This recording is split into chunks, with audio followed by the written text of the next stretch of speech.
Was married for almost 20 years. I'd been a professional firefighter since I was 17, the fourth generation in my family to serve.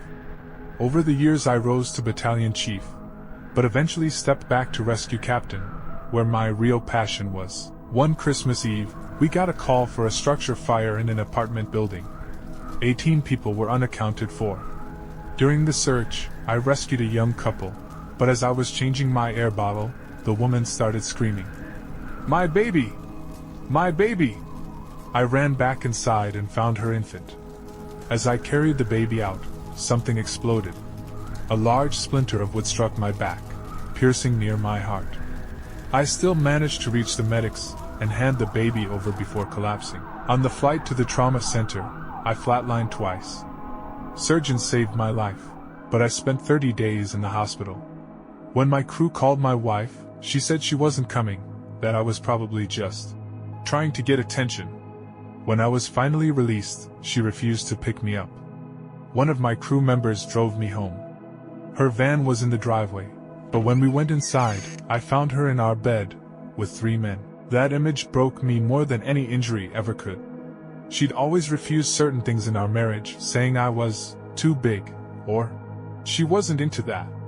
Yet there she was, doing it all with strangers. My friend helped me leave. Later, he told me he'd recorded what he saw. The people in that room didn't even stop. A few days later I filed for divorce. In court, she openly admitted she'd been with almost every man in town, and that I was nothing more than a paycheck. She even said she wished I'd die on duty so she could collect the insurance payout. After that, I sold the house and divided everything. My fire crew stood by me like family, helping me recover both physically and emotionally. But when I was finally cleared to return to duty, the department called me in. "Captain, you have 2 choices. Retire now with full pension, or we'll medically retire you at half." Even though I'd passed my tests, my PTSD and bipolar diagnosis made me too high risk for insurance. So, I retired, heartbroken. Afterward, my ex tormented me constantly. I nearly broke, but instead of giving up, I walked away from everything.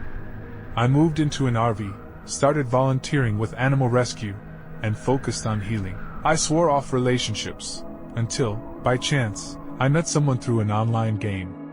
We talked for over a year before meeting in person. Despite a 20-year age gap and cultural differences, I'm from small-town America, she's Vietnamese, we clicked instantly. She was kind, old-fashioned, and believed that family comes before career or money.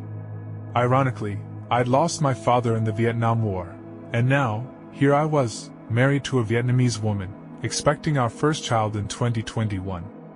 What I learned. Cheating destroys you, but it doesn't define you. Not everyone is like your betrayer.